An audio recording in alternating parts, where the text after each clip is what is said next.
Recruitment board மூலமா எங்களை exam வச்சுதான் எடுத்தாங்க. 2 எக்ஸாம் இதுவரை நடந்திருக்கு. ஆனா 2015 எக்ஸாம் எழுதினவங்களே இன்னும் பணி நிரந்தரம் பண்ணல. 2 வருஷத்துல எங்களை பணி நிரந்தரம் பண்ணணும் அப்படிங்கறது எங்களுக்கு ஆணை இருக்கு, அபிஷியலா ஆர்டர் இருக்கு. ஆனா அதை எங்களுக்கு நிறைவேற்றல. இதுவரை நாங்க 8000 செவிலியர்கள் பணி நிரந்தரம் பண்ணாம இருக்கிறோம். அதுக்கப்புறம் நாங்க வழக்கு பாத்தீங்கன்னா சமவேலைக்கு சம ஊதிய வழக்க போட்டு நாங்க ஜெயிச்சோம். ஆனா இன்னைக்கு காலையிலேயே நாங்க சேப்பாக்கத்துல பண்ணோம். அங்க இருந்து எங்க போலீஸ் வன்முறையினால எங்களை இந்த ஒழுங்கான ஒரு இடத்துக்கு விடாம ஒரு பாதுகாப்பு இல்லாத இடத்துல எங்களை பாதியில இறக்கி விட்டு போயிட்டாங்க. அதனால எங்களுக்கு ஒரு பாதுகாப்பு இல்லாததுனால நாங்க இங்க மறுபடியும் எங்க போராட்டத்தை நாங்க கண்டினியூ பண்றோம். எங்களுக்கு பணி நிரந்தரம் வேணும். அரசு எங்களை கூப்பிட்டு பேசவே இல்லை.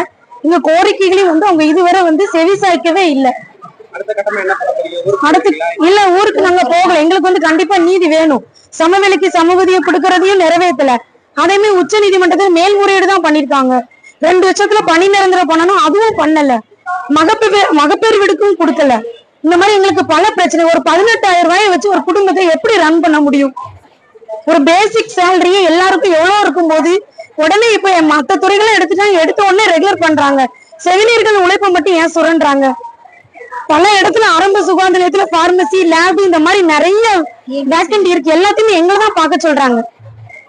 இவங்க தேர்தல் வாக்குறுதி 356 அனைத்து செவிலியர்களையுமே பணி நிரந்தரம் பண்றோம்னு சொன்னாங்க. ஆனா அதை பண்ணல.